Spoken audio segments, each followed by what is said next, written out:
मगरबी बंगाल की वज़ीर आला ममता बनर्जी एसआईआर को लेकर बीजेपी के खिलाफ खुलकर सामने आ गई हैं।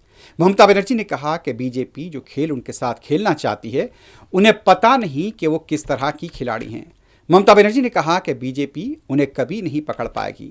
मरकजी हुकूमत यहाँ पर अपनी एजेंसियों को तैनात करे, लोगों को पैसे दे, हमें इसकी कोई परवाह नहीं। हम बीजेपी के हर खेल का जवाब देंगे।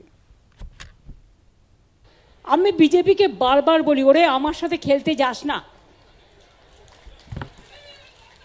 আমার সাথে খেলতে গেলে আমি যে খেলাটা খেলবো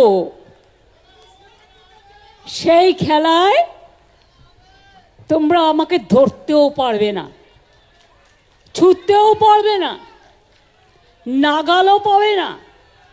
সারা ভারত সরকার বসে থাকো, সব এজেন্সি নিয়ে বসে থাকো, কোটি কোটি টাকা খরচ করো, টাকা গুজে গুজে দাও, টাকা নেবে লোকে, তোমায় ভোট দেবে না।